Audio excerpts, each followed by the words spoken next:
The David Lee Show is supported by the Community Foundation for Greater New Haven and its New Haven Healthy Start program, creating healthy mothers, happy babies, and hopeful futures.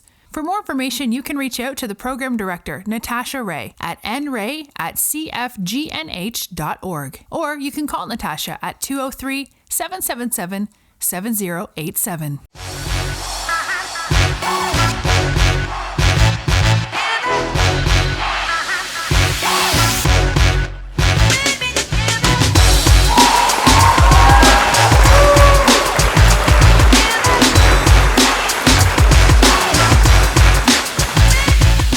Hey, welcome to the David Lee Show. This is your host, Dr. David Lee Asbery. Listen, if this is your first time listening to the David Lee Show, I want to thank you so much for stopping by. David Lee Show is sponsored by Fixing Fathers Incorporated, where fathers help fathers to be better fathers. Men's Resource, where it's great to be a dad. McKay's Custom Clean, that's customized cleaning for your individual needs. And you guys heard the plug in the beginning. We got Healthy Start has partnered with Fixing Fathers, and we are elated. And what a wonderful start to this show. I got Mr. Jehrod Hall on the show. I got my Healthy Start shirt on. You know, hey, let's do it. Let's do it. My brother, how are you doing, man? Thank you so much. I'm doing well, Doc. I'm doing well. I'm excited to be here. You know, I'm a fatherhood coordinator for Healthy Start. I'm a dad myself. I have a 19-month-old and another child due in July. Oh, my goodness. I not only preach this, but I live this. Okay. I live the things that I'm teaching to these fathers. I'm living it myself. Yes. So it's amazing for me. So I see why I see the bald head, man. That's why, like, At least that's what mine is bald, man. It's not by choice. Listen, it used to be by choice, but now it's by necessity. So, all right, man. So, hey, man, let's just jump right into it, man. Talk to me about your connection with Healthy Start. So, like I said, I'm the fatherhood coordinator, but it's actually a really amazing story. I used to work for a company here in Syracuse that worked with at-risk youth that were taken out of their homes and they were put into residential care. Yeah. I worked with 6 to 12-year-olds. And some of the people that worked with me, I was a supervisor. Right. Some of the people that worked with me worked with Healthy Starts. So they were like, I don't want to say subordinates, but they worked under me. Right. And they used to tell me, like, Jehrod, listen, the program that we got going on right now is amazing for families. Like where we're at with working with 6 to 12-year-olds. Yeah. We can't help them a lot, but, you know, we can still send them in the right direction. But if we can get involved earlier, they won't even be here. Right. And so, like, I love the kids that I work with to this day. I wouldn't change me going through that path. But I got to the point where I was like, okay, I'm a new father. I know the importance of, you know, being there with my child and the mother of my child, my fiance, through the entire process. Right. If I can reach these kids' parents before they get to me here at this job, then I can really make a difference. Exactly. So it started by me they invited me to a virtual baby shower. Okay. Now, again, like I said, I'm a supervisor. I make pretty good money, not bragging, but I made pretty decent money. Yeah. So I'm like, I don't want to take away from other families that actually need this stuff, right? Right. So this is a 3-hour event, Doc. I'm the only man on the call. The only man on the call. Yeah. But I'm going through the whole process and they're like, hey, you won this and you won this and you won this. And I was like, I felt so bad because I'm like, am I taking away from somebody that needs it? They was like, no, the best part about Healthy Starters, guess what? We budgeted for men to be here and men to win these things. We want you here. Valuable, significant. And I didn't understand it at the time. So then afterwards, once it all kind of settled in, I kind of started bragging to all my friends like, hey, did you know that I won a free box of diapers for my son and he's not here yet? Exactly. And I won a daddy, a book bag, which is basically a diaper bag. Yeah. I was like, and I won a baby carrier. It blew my mind. Yeah. It was like the most amazing feeling that I went around bragging to my friends that these people were going out of their way to help people in the community, even somebody like myself that wasn't necessarily in the same financial situation as some of the Healthy Start families that require our services are. They were like, no, you have a child that fits the demographic and the need. Guess what? We're going to help take care of you. Anything to keep our fathers engaged involved and getting them to understand how important it is for them to be involved, right? Oh, yes, sir. Exactly. So after that moment, I lied to you not. I probably bragged on Healthy Start for 4 to 5 months, telling all my friends, like, hey, you need to sign up. You need to figure it out because there's tons of resources available. Yeah. That, again, like I said, I'm a middle-class guy. I didn't know that these resources were available. I didn't know about the diaper bank. I didn't know about these things. Like, I planned in my mind to make sure that I save money to buy diapers to take for my care son of it, and do all these other things. Yeah. I didn't know that the resources were available in the community the way that they were. And it was just like such an amazing, like, it was almost like a light bulb. Once that went off, Healthy Start was in the back of my mind. And then when the opportunity came for me to take that job, it was a no-brainer. It was a no-brainer. It's just like, let's do this. Let's do this. You had already invested, and it just made sense. Yes, sir. Made sense. And I love what you was just saying. You're bouncing from that one demographic and saying, let me get these kids at an earlier stage, so they won't even have to go through this stuff.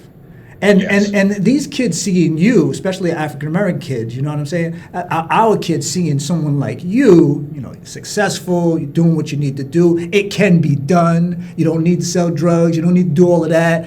You get yourself a job and do well. They need to see that, Absolutely. That's what we're up against. That's what we're up against. It is. It's the stigma. Yeah. So why is it important for fathers to be engaged while mom is pregnant? Before the baby arrives? Let's talk about that.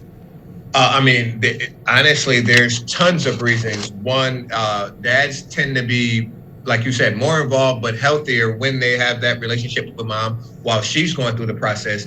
But it also allows mom to stay healthier. Yes. It reduces a lot of risks that we don't even realize actually happen because there's so many moms that go through this process alone sometimes. And that's not necessarily all dad's fault because relationships are relationships. Right. But for whatever reason. But when dads are involved, they have healthier pregnancies. They're more likely to go ahead and make it to their appointments. A lot of prenatal appointments, a lot of times it's not that mom doesn't want to go, but it's, okay, I'm tired, I'm exhausted, or they may even have another child in the house. How am I going to get myself together and still make it to this appointment on time? When dad's involved, all of these things are able to be taken care of, and mom's more likely to go ahead and get to these appointments. And guess what?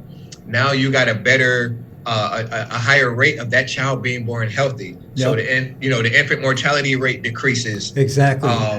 Like all these things that, like, whether it's like substance abuse or things like that mom, cigarettes, just simple things like that. When dad's involved, if you look at NFI, which, obviously I know but for people that don't know, the National Fatherhood Institute, all these things decrease when dad is involved. Like, people really don't realize the importance of fathers because, again, mom carries the baby, mom may or may not breastfeed the baby. So mom has always been the central focus, but dad is just as important because it helps that them get over that curve. Yes. And we're in that background, just doing things that actually count and are significant, And that other piece is that advocacy piece, right? You go into the hospital and mom says she's not feeling well, and they might blow her off if she's alone. But you got dad say, hey, listen, my wife ain't feeling well. You get that stern voice. My wife ain't feeling well. We need to do something. And I seen that firsthand. Like, my son was born as a C-section, and she obviously, wasn't feeling well, and she was on the medications that the doctors give her, and she kept telling me she doesn't feel well. She was saying it to the doctor, and he was like, "Oh no, this is normal." And like you said, I had to put some bass in my voice. And as a 6'5" black guy, when I stood up and said, "Hey, listen, I know her, she knows me. She's telling me she doesn't feel well, sir. I'm not saying you're not doing your job, but again, that advocacy thing is huge, especially as a black man and involved in fatherhood, because again, that stigma is there that, one, that we don't care, or two, we're not involved. And that can be the furthest from the truth. We actually have the highest statistics of dads that are actually involved on a continual basis and that wants to be involved. But again, it's that stigma and it's that bias of like, hey, you're just here because. No, I'm here because I know what's going on with my family. I'm here because I want to make sure that my family is healthy. So like you said, us being able to advocate for our women and our children is huge. But again, unfortunately, with the way that society is, and I'm not, disregarding the way society is set up, but it's difficult for men to be able to voice. Like me personally, my son is a daddy's boy. Yeah. My wife is a nurse, and I do what I do. Right. But that means I actually spend more time with him because she works longer shifts. Right. When I take him to the doctors, I get looked at weird initially in the beginning, like, hey, well, what are you doing here? Yeah. Well, that's my baby boy. What do you mean? What am I doing here? Yeah. Oh, well, where's mom? She's at work. If you take a look at the chart, I bring him here 90% of the time. But it was such a stigma in the beginning that a shock. But you want to be involved? You're not an absentee dad? No, I'm not. I love my son. I love my family. I want to know everything. I want to be here for everything. And it's a shame that you have to go there and explain all of that, because you do know that white dads don't go through that. They don't go through that, No. And that's what turns our men off. That's what turns our fathers off. They get mad, angry. And unfortunately, like you just said, I have a couple of dads that are part of my program that were just having their first child, and I had to have that conversation with them because, like you were just saying, it turns dads off, it gets angry. But as black men, we're only allowed two emotions: is anger and sadness, right? And that's acceptable, right? So if I become angry because the doctor said that to me, then I'm just another angry black guy. Now I fit into that stereotype. So I had to reach within myself to say, okay, you know who you are as a person. Right.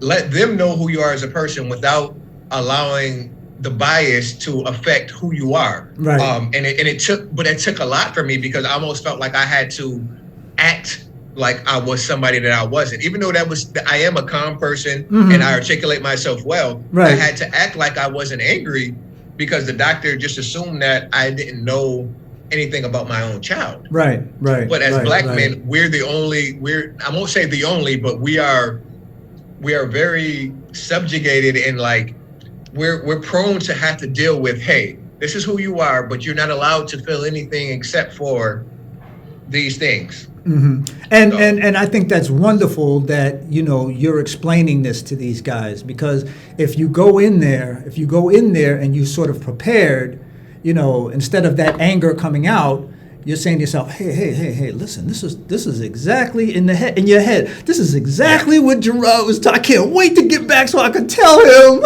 And I've had that happen. He was like, yo, I had to take a deep breath and understand that it wasn't about me. Yeah. It was about him. Yeah. And I was able to stay calm and explain myself.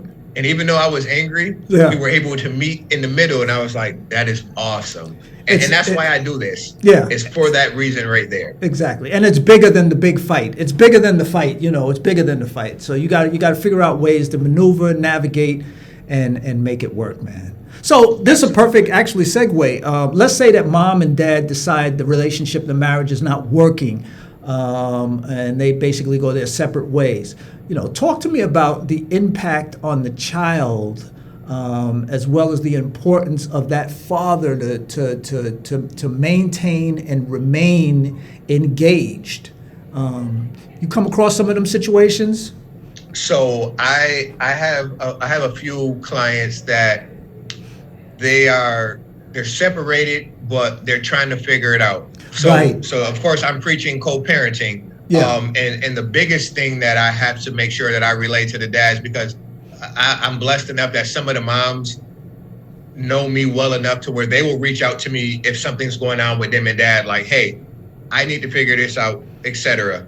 So I preach to them, it's not about you. It's not about your feelings, dad's feelings. It's about the child. Right. You guys can have your feelings towards each other, and that is absolutely okay. You're both entitled to that. Right. But at the end of the day, my job is to make sure that I'm here supporting dad, to make sure he can be the best dad that he can for the baby, and you need to be the best mom that you can for the baby. So when we're co-parenting, our relationship, I won't say it doesn't matter, but it has to be at a point where it matters, but only for the benefit of the child.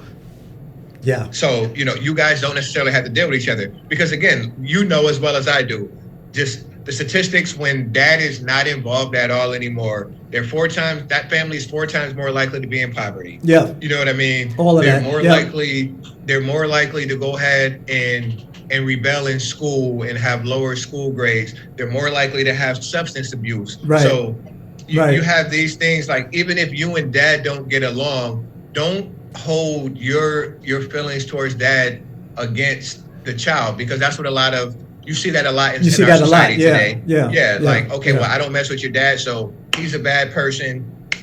You can't be around him. Right. That only hurts the kid, because dad's involvement, like, it helps the kids in so many different ways. In the long run, right? In the long run, you don't see it now, but you're gonna see it in the long run where those things come out. You know. Yeah. And it's a shame. It's a shame. So let me ask you this: What have you learned about yourself through fatherhood? What are some of the things you've learned about yourself? Honestly, that I am a lot more patient than I ever gave myself credit for. And it's not even honestly, it's not even with my son. It's with everything around him. All of that. It's the world, because I've always been, up until now, I never had a kid, so it was about me. The world revolved around me. I've learned that when that child comes into your life, I don't care how stubborn you think you are, or how much of a tough guy. Right. Listen, all that bravado and stubbornness goes out. Once you see that baby smile at you for the first time, exactly, you are putty. Yes. Like, honest to God, like, and my fiance will tell you, she like, Julian has you wrapped around his finger. And I'm like, no, he doesn't. But that's my baby. So, like, once he starts whining, oh, hey, what's going on? What's wrong? I do anything that I can do to try to figure out how to help. But that's my baby. Like, but I realized that sacrifices that I would have considered sacrifices years ago are not sacrifices. It's not even a thought in my mind. It's like, just okay, do it. I got to do this. My son involves my child, or taking care of my family. There's no second guessing whatsoever. And it's so funny, because I'm looking at you right now, and I see the bravado. I see all of that just dissipated, just gone, man. And we can talk like that. That's where we need to get our fathers, where that hard, all of that,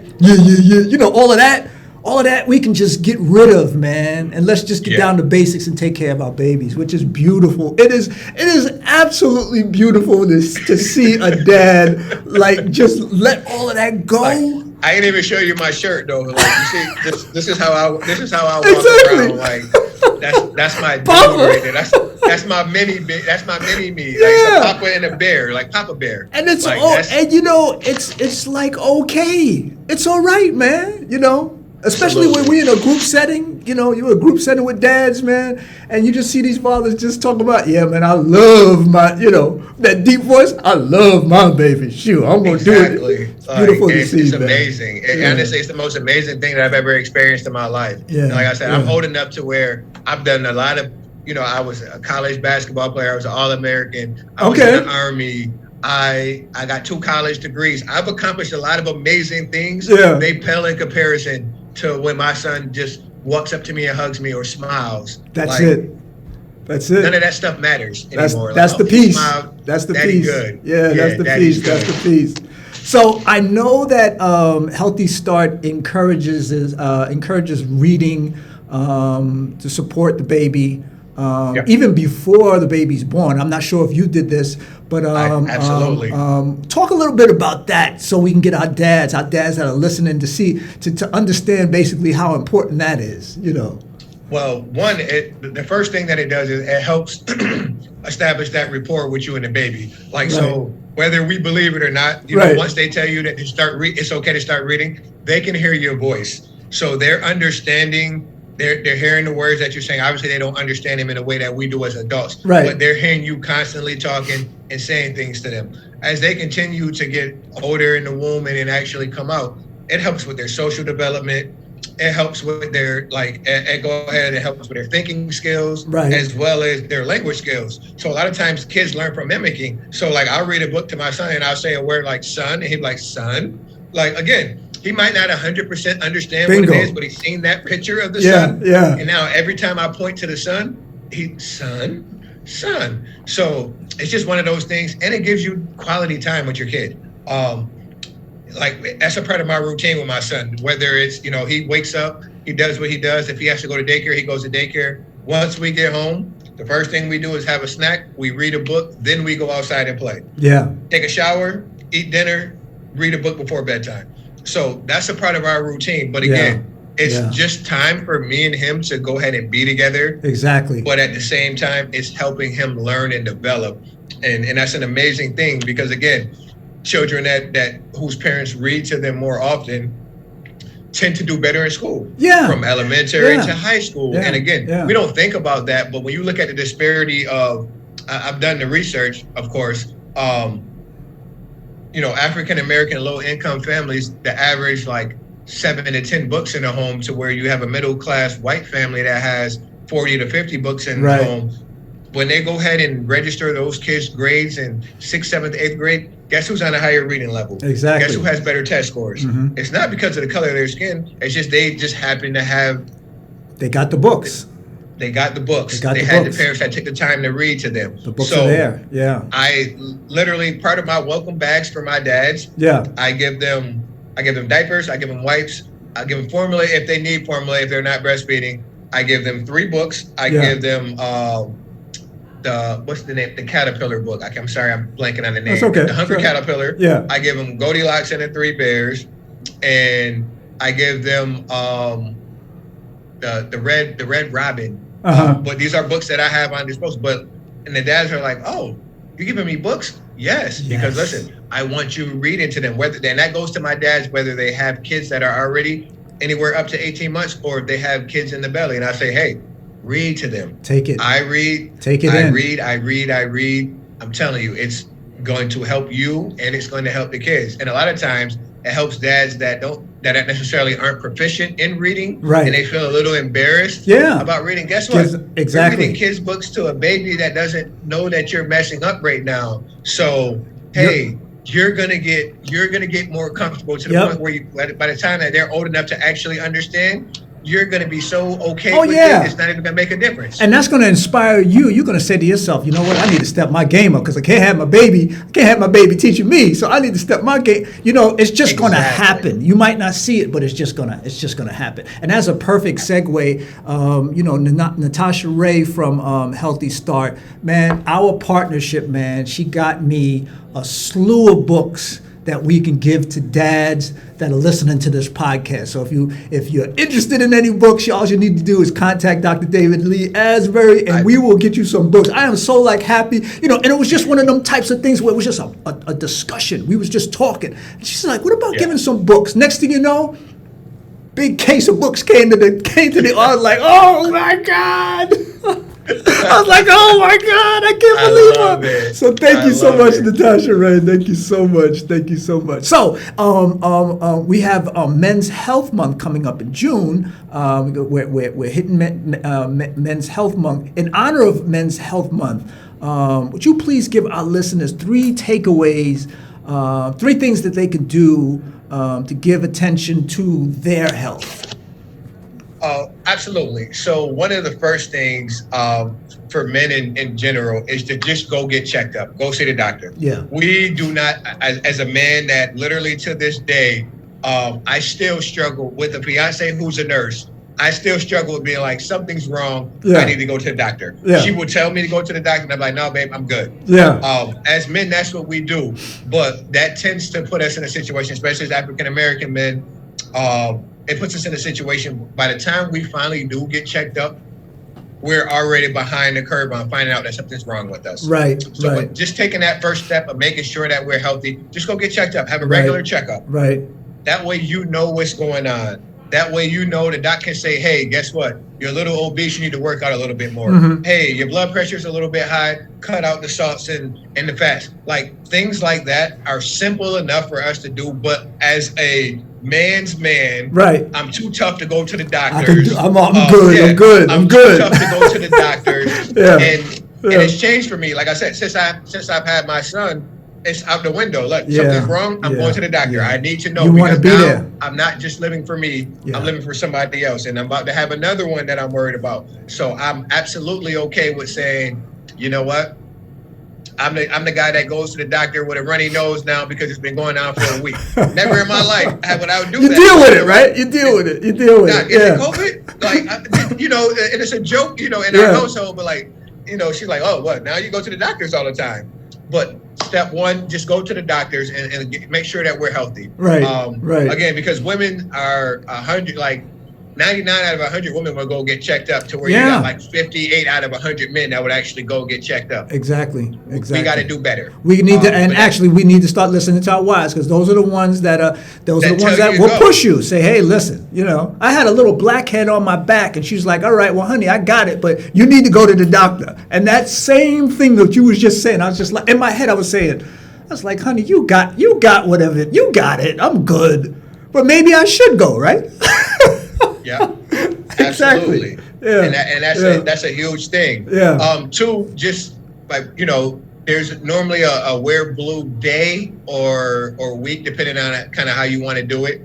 But that'll allow you to go ahead and be like, during Men's Health Month there in June, you can get together with your friends and say, hey, let's all wear a blue t-shirt. When you're going out to do whatever you guys are doing, and people are going to ask you, well, yeah, of course it'll be a joke. Well, you guys all decided to match today? Yeah. Absolutely, we did. It's Men's Health, Men's Health Month. We're bringing awareness to men's health. Yes. Yes. And obviously, one of the biggest things that men we tend to fall into is the cancer situation. Right. You can pick and choose what actual awareness you want to bring to what health. I don't want to say difficulty, but whatever health issue you choose. Right. But that's a great way. And then three, just kind of getting your friends and family involved with activities. Hey, you know what, guys? We're going to go bowling tomorrow.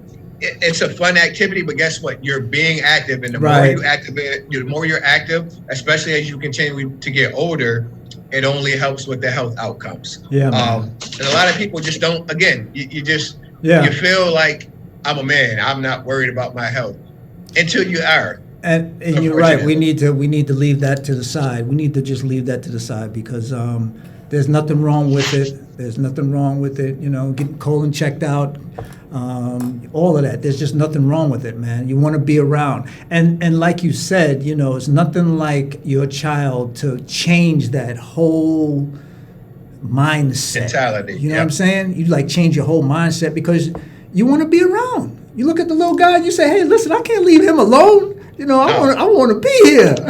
Absolutely. See him graduate, see him, ride his first bike, all of that fun stuff, man. We're going to fall together. Yeah. It's all good, man. So, man, listen, man, I so appreciate you making the time to hang out with me today, man. So I'm gonna leave the last words to you for our dads, man, especially dads that are watching. Is there anything that you can give, any advice that you can give to our dads that are coming up, new dads that just had a baby, dads that had a baby for a couple of weeks, whatever, Yeah, so since I've taken over this job, the thing that I've kind of really pushed on dads is just remember that it's about your presence, not the presence. The kids aren't going to remember those toys that you bought them. They're not going to remember,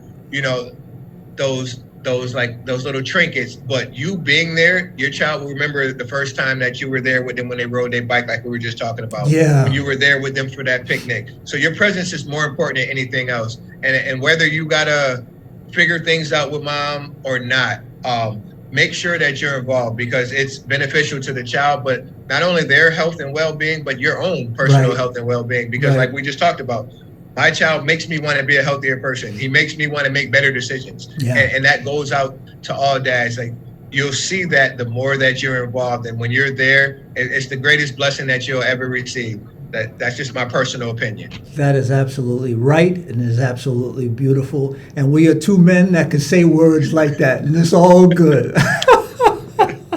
So, man, Jehrod, thank you so much, man. Thank you for having me, Doc. I appreciate it. We are definitely going to link up some more. I'm going to see you some more. And I've learned a lot, and I'm sure a lot of the dads out there that are going to hear this, which I am so excited for these dads, because they're going to get a bucket of stuff. Like you said earlier, they are going to get They're going to just get a bucket of stuff. And that's one thing I love about Healthy Start, man. You know, yeah, absolutely. I just got this shirt the other day, man. I've been like, I got a white one. Of those yet. Yeah, man, I'm special.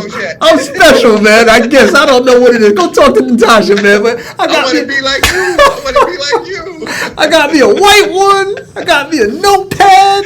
Oh, man. I said, man, oh, man. Thank you. So, hey, it's all good, man. It's all good. Thank you so much, Absolutely. man. And we'll talk. No problem, Doc. Thank you for having me. I definitely reach out to you to, get in contact with you about other things that we got going on. Definitely. I appreciate your time, though. It's all good.